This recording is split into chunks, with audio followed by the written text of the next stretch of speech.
What's going on, everybody? Welcome back to the Inside the Burrow podcast. I'm not Jacob. I am a new host, familiar face, but new host, Kevin Fielder here, and joined by Richard Pereira. Richard, how are we doing today? Doing great. Good to see you hosting Inside the Burrow, Kevin. You're just taking over ITV. You weren't supposed to say that out loud. Kidding. And a new face, and as by new, I mean very new. Robbie Listella. Robbie, man, how you doing today? Good, Kevin. How about yourself, man? I'm doing great. Full slate of basketball, and it's a Texas-sized episode because we're only talking about Texas-based teams in this episode. Yep. FAU played UTSA over the weekend, and then this week set to play both Rice and North Texas. Rice on the road, North Texas at home. So they're not living in Texas for the foreseeable future, but they are playing against Texas-based teams for the foreseeable future. And I guess there's no better place to start than that UTSA game because before we started, I had mentioned, and sort of half jokingly, but it seems like it might be the case, if teams were judged just based off the first 5 minutes of a game, FAU would be one of the worst teams in the country. They end up winning against North Texas. Let's get the good news out of the way first. They end up winning against North Texas, 112-103 in overtime, but the first 5 minutes seemed like the worst 5 minutes that a team could go through, on the road. And, Richard, I want to start with you. You go down 9-0 in the first few minutes of a basketball game. And what are your initial thoughts? When a team goes down 9-0, I feel like, are we a little bit more conditioned to this than we probably should be? Well, going down 9-0 in the first few minutes of a game, definitely not the way you want to start a game, but of course, you can always bounce back from it. That's why that's why teams respond after slow starts, and FU made sure to make a big response. Even though it took an overtime period to finally get past the Roadrunners, it was a resilient win for this FU team that really needed another road win to their record, and which is something they have struggled prior to this UTSA game, losing on the road to FGCU and Charlotte, the more infamous road losses for FU, so to say. But yeah, beating UTSA, who had who had a scorching Jordan Ivy Curry, who dropped 30-plus points on FU's defense. But luckily, FU's offense more than responded with Elijah Martin, Janelle Davis, Brandon Weatherspoon combining for 81 points. That's excellent offense as far as I'm concerned. Probably Brandon Weatherspoon's best game of this season, especially after having a rough slump of games after having a pretty good start to the season. And Janelle Davis having a great 34-point performance. He just continues to up his scoring average this season. And, he's just showing that he's more than deserving of the national recognition. And it's going to be great to see how his future prospects go up moving forward. Robbie, I want to just kind of piggyback off something Richard said, because it was really John L. Davis and Elijah Martin in the final, probably about 10 minutes of that game. And it seemed like every time they needed a bucket, it was one of those two to step up. And obviously John L. Davis gets fouled on the three-pointer. We can argue about that call later. The refs called it on the floor. I'm not here to argue with them. But, it felt like they just needed someone to step up. And I guess that's sort of why you have those two guys in particular. So, Robbie, how encouraging is it to see a guy like Elijah? Because I think his struggles have been well documented this season. I think at least compared to the hype that he had, heading into the season. But for him to now step up and have a game like that, how encouraging is it? It's huge. And you look back that it was the game before too. He's really gotten rolling these past two. And the fact that it's both him and John L. It's not just either him or John L. Doing it together is how this team got so far in March Madness. Now, obviously, there were other things that played contribution, but when you have two superstars like that are able to really just take over games in the way that they will, they're a hard team to beat. And then you add a guy like Brandon Weatherspoon just dropping in 21 points. Again, things like that, performances like that are how this team made it so far last year. And, fans got a little bit concerned right out of the gates when Elijah's not. First of all, he was injured right when the season started, so he wasn't 100%. And then, he doesn't come back right away, and he's not putting up 30 points per game. So, it's encouraging for him now to see them do this, but also from a fan side that now they're saying, okay, he can still do it. These games, it's still something that John L. and Elijah can take over. And going forward, you want to see some of the other guys continue to build off of that, maybe get Jalen Gaffney more minutes, more buckets. It's not just about them two scoring, but it's about how they can contribute to everybody else as a whole. Now, I think the unfortunate thing is it's not all sunshine and roses to talk about, because I think, as Richard mentioned, they had a guy who almost scored 40 on their team, and it felt like FAU didn't have an answer for Jordan Ivy Curry throughout the game. And, first of all, let's be clear, Jordan Ivy Curry is one of the better, more gifted scorers in the American Conference, so this isn't necessarily a surprise, but when he puts up a number like that, and FAU's defense has struggled over the past few weeks, how concerned are we overall about the defense, Richard? Well, the good news about FAU beating UTSA is that they were able to counter Jordan Ivy Curry's performance with the trio of Davis, Martin, and Witherspoon, as I talked about earlier.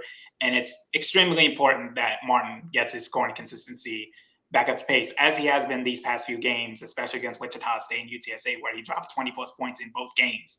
So, and speaking of Wichita State, shout out to Jimmy Butler and Alexander Barkov for making their appearances at the BURROW. It was an absolute honor to meet those two superstars in their respective sports. But yeah, it was a great win after struggling the way they were in the first half, then just rallying to just take down the Shockers in the way they did, and clutch moments from Elijah Martin, especially that step back three for FU to take the lead for good from there on. But yeah, when it comes to defensively, you got to just do a better job guarding the perimeter. You cannot let Jordan Ivy Curry, who is basically UTSA six-man coming off the bench, because he missed a good chunk of the season due to injury. Then he comes back as a six-man, and he's been scorching hot with his scoring production as he has been. So it wasn't a surprise for Jordan Ivy Curry to score a lot of points as he did. But FU's defense, FU has to do a better job defending perimeter guards and, guys inside the paint moving forward. But yeah, they just have to be better, more disciplined, and not fouling those guys a lot, and allowing him to get free points at the charity stripe. Robbie, I go to you. Same question. How concerned are we about the defense heading into, I think, arguably their most important stretch of conference games as we get into February? I'm honestly, I may be alone here. I'm not too concerned yet, because, like Coach May talks about, like it's been talked about, these teams are going to come out here night in and night out, and they're giving more than their best effort. They're giving that and then some, because these games are very important to all the teams in the conference, specifically against FAU and Memphis, right? Because they're the two teams in the rankings right now. So with that considered, it's going to happen that Jordan Ivy Curry is a good basketball player. He did the same thing to a Memphis team not a few weeks ago. So it's like you see him put up 36 against FAU, yes, and that's a little bit concerning, because you're like, okay, so if UTSA here is going to have somebody put up 36 against us, how are we supposed to compete in the tournament? Well, it comes. It's game by game. It's case by case. It's not going to be it's something that you look at one performance from Jordan Ivy Curry, or maybe somebody else in one of the past conference games that went off, and say, okay, yeah, it's bad right now. Just take it game by game, step by step. And if it continues to be a problem where it's specifically a guard that's messing us up, or it becomes that there's a problem in the paint, or we're specifically giving up corner triples, then there's something there that you can adjust. But the fact that it's just Jordan Ivy Curry, who's a really good basketball player, putting up 36 points, I don't think that's a cause for concern. And I think you mentioned a good point there, in the sense of everything in basketball is cyclical in some way, right? You go through highs and lows, and there is no point in the season where you're incredibly comfortable. And even last year, when FAU's going on these runs where they're winning 10, 12 games straight, it feels like they still have games where it goes down to the wire and they need big time shots, because they allowed 75, 80 points in games, right? And so I think it's the bigger thing for me is it feels like a wait and see problem, right? Because it's a problem now, let's be clear. You can't win a lot of games allowing 100 points, and 100 points in overtime is a little bit different than 100 points in regulation. But, they allowed 90 against Arizona. They've allowed 75, I think, the last 4 games at least. So, it is certainly a problem. But we're in January. We're in late January. the problems that exist now are not going to be the same problems that exist for a team in March. And, the biggest thing that I've always heard coaches talk about is, we want to be our best team heading into March. We don't want to be our best team in January. I would be equally concerned if we were sitting here talking about FAU is playing the greatest defense they've ever played in their lives, and they've allowed 40 points over 3 games. But before that, they allowed 75, right? So I think it's more so a wait and see problem. But I think now we go to the game coming up tonight against Rice, and a big opportunity for them to get back to winning ways and great defensive ways, because this is a Rice team that is struggling. They start this season 7-11. They're 1-4 in conference play, and they're coming off a win against Temple. But this is a team that hasn't exactly looked very encouraging. Richard, what's your biggest thing to watch from this game against Rice? Well, the biggest thing to watch is their star playmaker, Max Fiedler. He's dishing the ball 5.2 times a game, which ranks him among the 50 best playmakers in the nation. So keeping the ball out of his hands, preventing him from getting easy passes to his teammates for easy shots, whether it be inside the paint, around the restricted area, or around the perimeter, like denying him easy chances to give the ball to his teammates to produce easy shots for like great shot selection and all that. You just got to prevent him from doing that. And another thing he's also very good at, crashing the glass. He grabs 9.4 boards a game. He's the best rebounder in the American and 33rd in the nation. So Vlad Golden, he's going to be very busy crashing the glass against him and all the other guards who love to crash the glass, aka Janelle Davis. He's also going to have a pretty fun time competing with Fiedler when it comes to getting the rock and just keeping the ball away from him at all times. I do just want to say I don't appreciate his name being Fiedler, because it messed with me looking at the roster the last few days. I was like, oh, his name's Fielder. Cool, his name's Fielder. Nope, it is not Fielder. It is Fiedler. Regardless, Robbie, I want to ask about Max Fiedler in specific, but more so a bigger question about Rice and the fact that they are one of the taller teams in the country by average height, according to KenPom. They rank, I believe, like 56th in the country in terms of average height. And this is an FAU team without Giancarlo Rosado, still battling a knee injury. So the biggest question mark, I think, is how does FAU cope? Let's say Vlad Golden gets in foul trouble, and there have been times where he gets into foul trouble just because of the aggressive nature of which he has to play in the paint. How concerned are we if 10 minutes into the game, Vlad has 2 fouls, 3 fouls, and he has to come out? And I'd assume the next man up is Trey Carroll, as he's been the last few games. But how much do you think that changes things if you're having to play a guy like Max Fiedler, who is listed as 6'11" and close to 7 foot?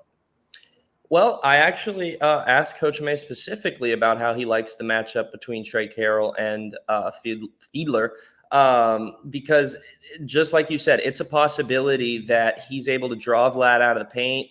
That could give him some defensive struggles, or foul trouble alone could give him problems. So there's a chance that Trey is going to have to see some playing time. And Coach has noted that his defense has improved vastly in the 2 weeks that he's been in the starting lineup, or not in the starting lineup, but with the increased rotational role. So he's also somebody that's a little more quick than the Vlad will be, so he may be able to defend a little bit better out there on the perimeter. Now, he's not going to give you, if he's able to get down low, he's not going to give the same type of rebounds as Vlad will give you. But but there are positives to his game that could, help if he does get put into that matchup. Now, Coach also said that his defense is not at a point that he would play him over Vlad. But if it comes to it, Coach isn't going to shy away from playing him.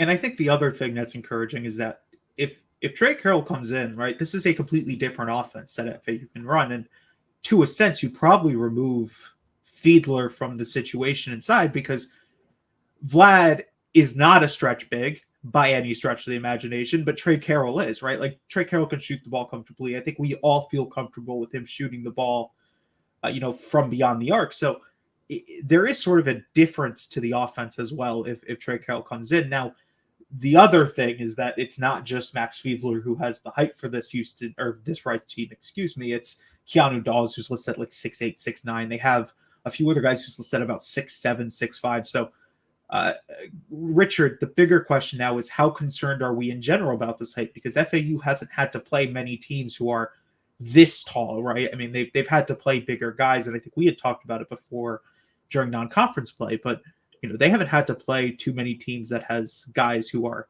6'9", 6'7". Even their wings are like 6'6". Yeah, well, fortunately for FAU, they do have their fair share experience against Rice, especially last season. I still remember a big moment from that game when Vlad Golden decided to go up for a thunderous one-handed jam against one of the Rice defenders. I always remember that moment. It was great to see as he basically balled out again in that game against Rice last season. But yeah, when it comes to the rebounding battle, it's not as big as of a concern considering how FAU is always more than willing to crash the glass, even the guards. Like outside of Vlad Golden, I already mentioned Janelle Davis. Elijah Martin is also willing to crash the glass as well. Jalen Gaffney, Nick Boyd, pretty much everybody is more than willing to crash the glass. So as far as rebounding goes, I'm not particularly worried about that aspect of the game, especially in this matchup against Rice. What I would want FAU to focus on is like applying intense pressure on the perimeter. If you're going to make Rice struggle, make them shoot the three ball. They're shooting 32% from three, which means that either they do have it or they don't have it. And they only have one player shooting above 40% from three, which is Alan Husseinovic with 41%. And then you hit every other player who has taken 30 or more attempts from three. They're shooting 32% or worse. So the fact that they're inconsistent shooting the ball from deep is something that FAU should look to to heavily contest their shots from downtown and just make it a hard night. Give them a hard night to even get a good shot from the perimeter, and much less on the field. So just do that, and I think FAU would have a resounding performance on the defensive side of the ball. As Richard mentioned, FAU played Rice twice last season. The first game was a little bit closer, 90-81. The second game, a lot more of FAU style, I think, as they sort of handled Rice to 103-74. Now, this is not the same Rice team, right? Like, this is a Rice team that lost a few of their primary scorers, and now it's been a lot more Max Fiedler having to do the scoring work, and the usage rate, I think, is higher for Max Fiedler than it's ever been. But, Robbie, we talked about the slow starts. What needs to happen for FAU in the first 5 minutes of this game so we're not sitting here on Twitter/X going, oh, wow, they're down 11 points again before any of us could turn the game on, it seems like. Yeah, it's something where they just need to slow it down early in games, I think, at least. Instead of just coming down trying to go guns blazing, run the offense a little bit like they do in the second half. You see them a lot in the second half, slow it down, get the picks, attack down low, try to find the best shot possible. There's just, especially against UTSA, like there was a possession like right when we were down like 6-0, right before the second three, where we went down the court really quickly. First, John L tried to feed it to Vlad quickly down low. It got batted away. Then Elijah he got it, attacked the rim, then he lost it. Like those type of possessions early on in games can't happen. We just need to slow down, get good looks, and hopefully the shots fall. I mean, there's nothing we can do if there's a lid on the basket, but if we can get good looks at the rim and just get back defensively, I think it'll be a calm start to this game. Yeah, when I was looking at this game, it sort of felt, and if either of you guys disagree, feel free to chime in, but this felt like a get-right game, right? Like, I think we talk about the games throughout the season where you just need to be able to get right? Because, as we mentioned, basketball is a cyclical sport, and, like, I've been watching basketball my entire life, and as much as I love the sport of football, basketball is, like, my one true love, and I still have a thing of basketball cards sitting in my room with, like, CJ Miles cards, right? Like, but, like, the biggest thing is that, like, basketball, you're playing, in the NBA, it's an 82-game season. In college basketball, it's about 30, 31, 32. Like, you're playing over 30 games in a season, right? Like, you're going to have a stretch of 3 or 4 games where things are ugly, right? And, like, I don't think any of us are going to sit here and say the defense has not been ugly the last few weeks. But while the defense has been ugly, the offense has been incredibly encouraging. And seeing Elijah, as we talked about, get back to scoring ways, and to see John L contribute and see other guys contribute. And now I want to ask about the other guys. Robbie, we'll start with you. outside of John L. Davis, Elijah Martin, and we'll put Vlad Golden in this, who do you want to see step up for FAU tonight? I want to see Brandon Witherspoon build off his 21-point performance versus UTSA and come out with it doesn't have to be 21 points, but it can just be a solid, it could just be three-pointers and a few assists here and there. Like, he just needs to get back to playing his role. He's been cold a little bit, kind of slumpy a little bit like Elijah early on in those past couple of games before this 2-game stretch.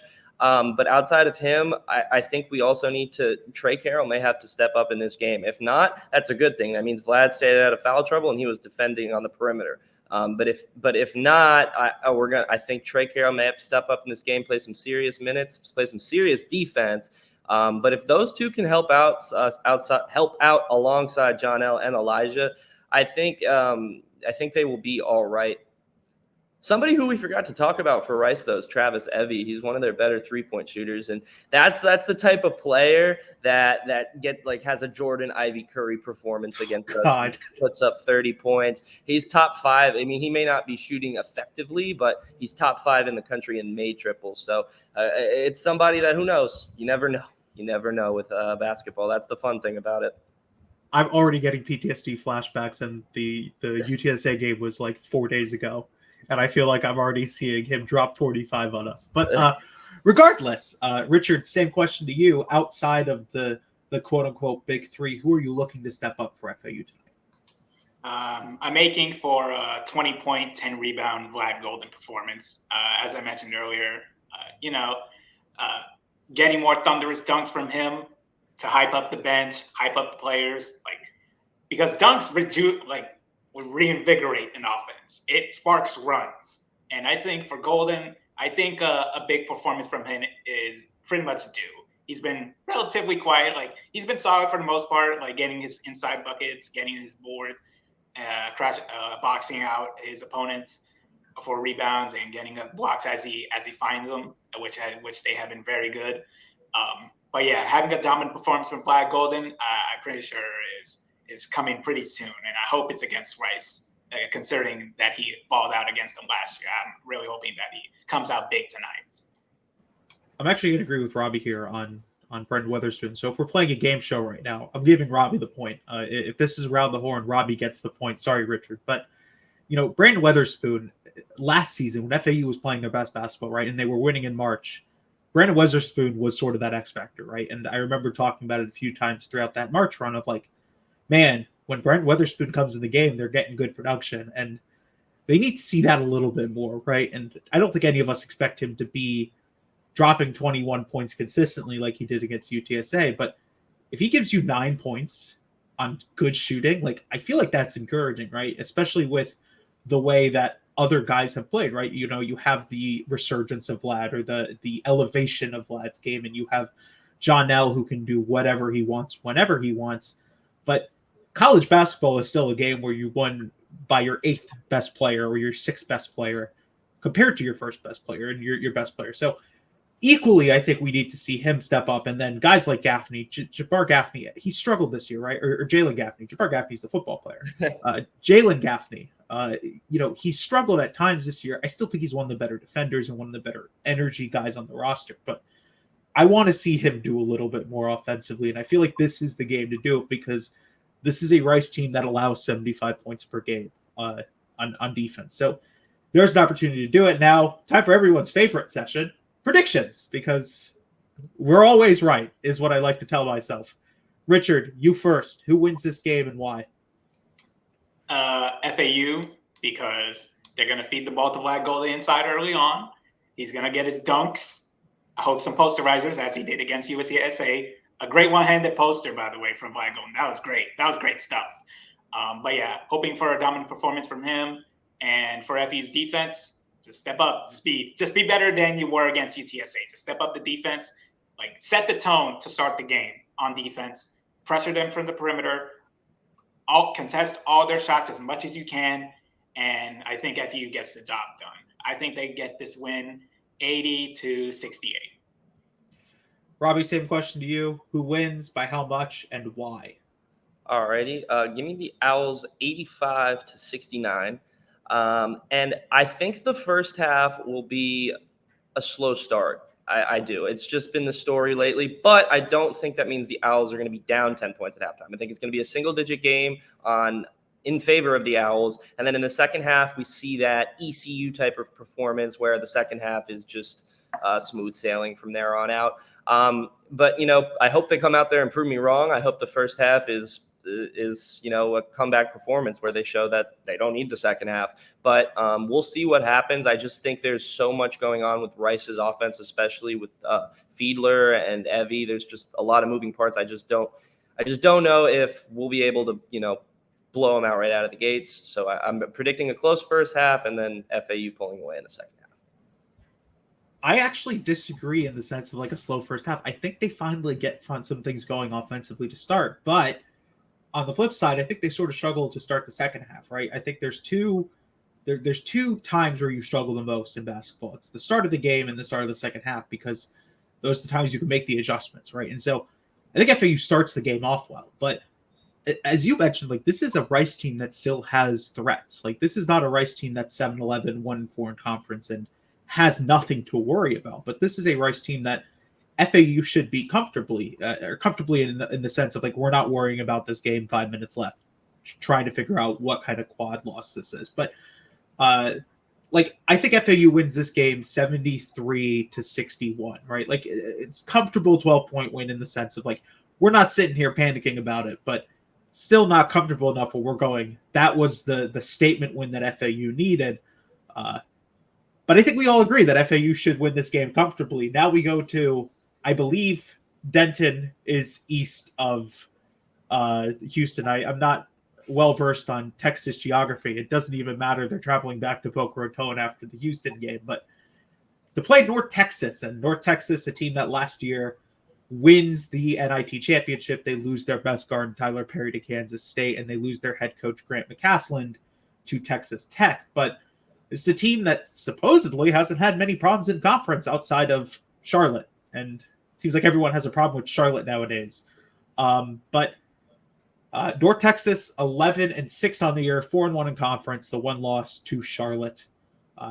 Their most recent loss, they'll play SMU before playing FAU. But Richard, we start with you. What has stood out about North Texas, and what are you looking at from the Mean Green, best nickname in the conference, by the way?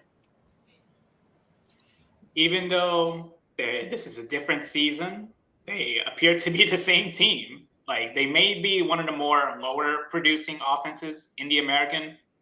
They are still one of the best. They are still the best defenses in the country, much less the American. They are number one in the American in points allowed with 58.3 points allowed per game. They're also doing excellent job pressuring opponents with their shot selection, only allowing 38% of those shots to go in, and players are shooting under 30% from three when they're facing North Texas. So it's pretty clear that defense is still the identity of this North Texas team, as pretty much the same as it was last year, which helped them go on the way to win the NIT after losing to UAB in the Conference USA tournament last season.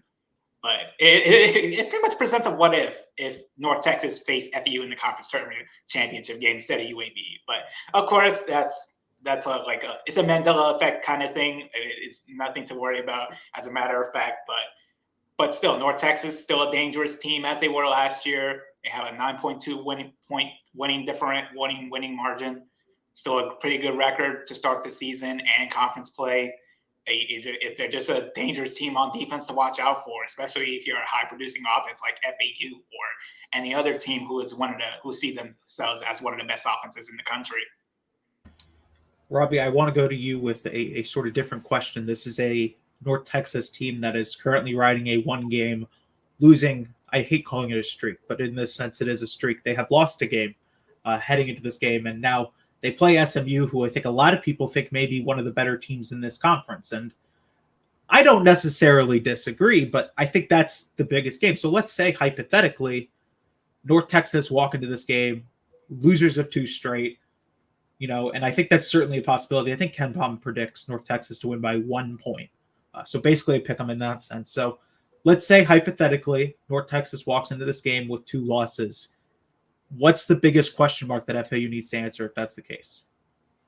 Ooh, that's a good one. But it's North Texas is a team, right? They are able to slow down other teams' offense. And if they're coming in there on a 2-game losing streak, they're going to try to play really physical, really aggressive on the defensive end. And offensively, they're just going to try to put you to sleep. And so if you're FAU, you cannot allow that to happen. That's a game where the hot start is going to be crucial because if you get into an early battle with the Mean Green where it's able to be another low-scoring game where they're just able to bully their way into it, they may come out of that one on top. And that's nothing against FAU. That just shows how good of a defensive team they are. They've only allowed 60 points one time in conference play twice in their past 10 games. So they are a tough, hard, gritty team. So I think for that one, if FAU wants to avoid even the slight remote sense of upset city, they need to come out early, guns blazing, and put them away. And I think that part doesn't matter regardless of if they beat SMU or not, because according to KenPom, they're 362nd in the nation in tempo, which is the lowest I think I have ever seen for a tempo rating. And this is a team that, like, this comparison is going to sound crazy, and you guys are going to look at me like I have 6 heads. I already know it. They're the triple option of college basketball because they're just going to try and lure you to sleep, right? They're just going to like try and get you to they don't mind winning a game 55-50, just like Army, Navy, and Air Force don't mind winning a game 3-0. And in fact, I'd like to argue that Army probably wants to win every game 3-0 the way they play sometimes. But like North Texas is a team that is just going to try and make life difficult. And it's interesting because FAU is one of the more high-powered offenses in the country, but they haven't had to play a defense quite like this. And frankly, there aren't many defenses quite like this in the sense of they average 58.3 points per game allowed and sub 30 in 3-point percentage. So, Richard, bigger question mark is, how do you score against a team like North Texas? If it's a situation where you got to score 55, is this a game where the Stars just have to be able to score by themselves? One word: patience. When it comes down to it, North Texas last season, it's pretty much a result of being patient with the shot selection and having your stars come through in the moment. It's pretty much a mixture of the two. You need your stars to come out big, and the rest of your rotation to have solid contributions. Like last season when they hosted North Texas, especially with the Sunday match also being a home matchup for FAU as they come back from Texas to return home to Boca Raton. But yeah, last season at home, it was a very defensive game. North Texas, they don't make a lot of threes, but they were making a lot of threes in that game. But luckily, FAU managed to respond in the second half, mainly with some pretty clutch moments from Janelle Davis with some pretty key baskets. It's really gonna be a game of moments, as hopefully FAU does not struggle the way they did against Bryant, where they couldn't make anything. They were basically missing everything. But at the same time, you just got to be careful with the type of shots you take and what type of shots are you willing to give up from North Texas, considering they don't score a lot of points, but they are just as capable as making you score not enough points to beat them. So big performances from Janelle Davis, Elijah Martin will be needed, but key contributions from Nick Boyd, Brian Greenlee, Jalen Gaffney, Trey Carroll, and everyone else on the team is going to be very needed heading into Sunday afternoon. You mentioned that because last year 50-46 was one of the score lines between North Texas and FAU, and that is more like a rec league basketball game than it is a college basketball game. But Robbie, North Texas, unlike Houston, pretty damn small comparatively. They're 6'9" is I think their tallest player, Robert Allen. He plays about half of their available minutes, and then you have a guy like Aaron Scott who's averaging 12 points per game, but he's only 6'7". So what does Vlad Golden need to do to get going? Because Vlad Golden, I think, started the season off looking like an All-American candidate, and while he's tapered off a little bit, like this isn't to say he hasn't been playing incredibly strong basketball, but I think FAU would like to see him get going a little bit more, and feels like correct me if I'm wrong, but playing against a team like North Texas, where you have 3 inches, 4 inches on the tallest guy in the roster, feels like a good start. So what does he need to do to get going in that game? I think it's going to sound critical, but I just think he needs to stop trying to dribble the basketball too much. I mean, they need to find him in better positions for him to succeed rather than him trying to dribble around and do a post hook. And I mean, sometimes that is effective for him, but sometimes it's not. And then he's exerting a lot of energy trying to do that move. He might lose the basketball. I think it's important for FAU's guards to really just look for him in positions where he doesn't have to even move. He can just turn around and put the shot in. And just get momentum plays a little bit, get those big dunks early in games, like Richard was saying. That does a lot to help the team and him. Because if he gets a big dunk in the first quarter with that crowd on a Sunday, I find it hard for him not to be fired up after that. If he can just play within his game a little bit, not force it, and get the momentum out of the gates, I think he'll be all right and have a good game.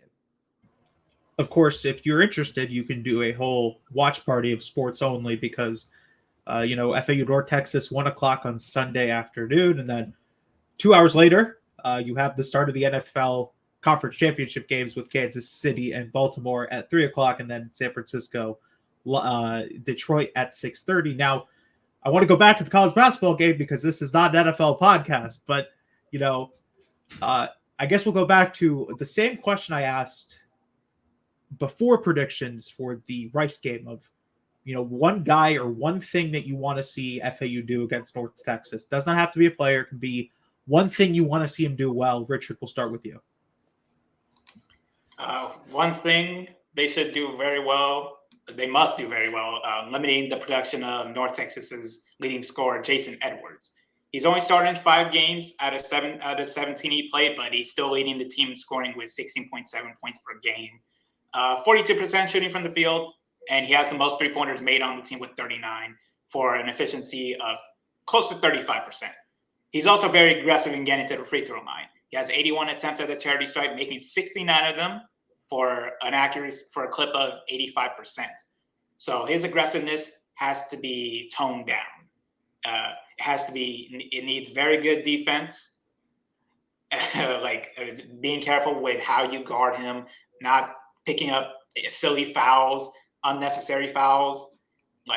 It's going to need very good defensive play from the guard, from the backcourt of FAU. Janelle Davis, Elijah Martin, Nick Boyd, Brian Green, and all the other guards in the rotation. They're going to be very busy keeping Jason Edwards in check and keeping him away from getting to the bucket at will, or keeping him away from the charity stripe is going to be very important. Robbie, same question to you. Player or thing you want to see FAU do well on Sunday afternoon?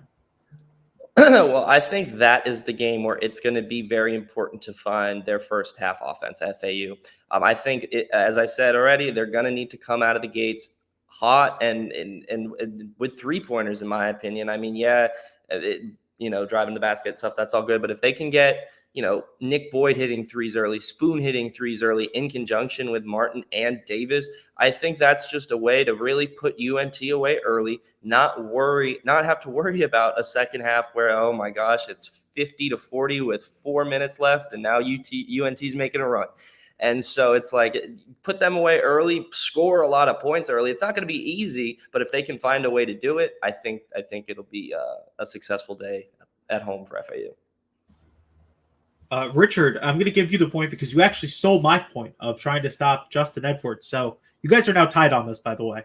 We're keeping very unofficial standings here, but Jason Edwards, is one of the more unique players in the conference. And just like Jordan Ivy Curry, where he scored 38 against FAU, it wouldn't shock me if, we're talking about a game where Edwards has 25-30. Over the last 5 games, he's averaging 20 points per game, and he gets the ball a lot, right? This is a guy who has the ball comparatively to Jordan Ivy Curry. I think both of their usage rates are some of the highest in the conference or in even the nation in that sense. And so the offense goes through Edwards like it does Jordan Ivy Curry, and very similar in the sense I think that they're both not really necessarily full-time starters, but they do basically play as full-time starters. And so I'm interested to see how FAU guards that, because you have the perimeter defenders, you have Gaffney off the bench, you have Nick Boyd, who I think has sort of proven that he can be a good defender. Then you have guys like Nelly and Elijah Martin. So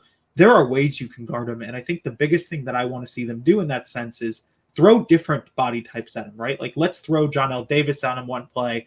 Then let's go to Elijah Martin, right? Like, let's keep him guessing as to who he's going to have to play on any given drive. Because if you just put Elijah Martin on him the entire game, like, then if he figures out how to beat Elijah Martin, then you're switching midway through the game to try and get a stop. And that can happen, but I do want to sort of see them try and put different body types, because FAU has a whole bunch of different body type defenders around the perimeter. And now it's time for everyone's favorite game. And I sound like a game show host now, and I kind of love it. Living my childhood dream of hosting The Price is Right, but it's a podcast. Predictions, Richard. Sunday afternoon, who's coming out the winner in Paradise, and by how much and why? When it comes down to it, from my past experience of seeing this North Texas team in person and seeing them in the tournament and seeing them last season, and this season, of course, because they're pretty much the same when you look at the numbers, they're basically the same team. It's going to be a very close game. I do not expect this to be a blowout as much as all of us would want to think. FAU wins this by a convincing margin. I think it's going to be very close. The last game I predicted it to be very close was the Arizona game within a 5-point margin, and that turned out to be pretty accurate for the most part, even though I had Arizona winning that game. But if you pulled off the upset, I'm very happy that they did. For this one, I'll think FAU pulls it off, and I think it's going to be within a 5-point margin. I'll go with them. FAU 76, North Texas 72. Robbie, I think we have to. I think we can skip the song and dance. Just give me your prediction. Yeah, give me FAU 68-62. I do think it's a game where FAU does find their offense early, but I also think it's a game where it's never really seeming like FAU has put it away. I think UNT is going to be able to hang around a little bit. Halftime will be close, and then you get to the second half, and it's just going to be a battle down the stretch. But I think FAU will end up making some of those late plays that end up winning ball games for them, whatever that may be. And then, I just don't think they have the offense really to keep up with FAU unless FAU has a down night shooting. I think I'm going to go probably similar to you, Robbie, in the sense of I think this is a game that is in the mid-60s. I think FAU finds their scoring early, but I also think that North Texas just finds a way to calm them down, right? Because this is a North Texas team that, even if they have 7 losses on the year, like, this is still the North Texas team that you fear any given week. So I think FAU wins this game.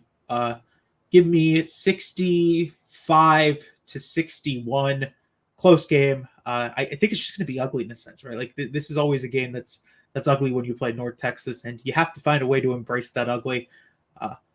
Other than that, that's all we've got for today on Inside the Burrow.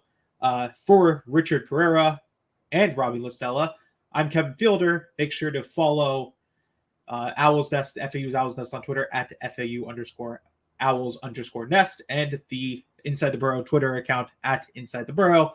Subscribe to us on YouTube. And of course, go Owls. Go Owls.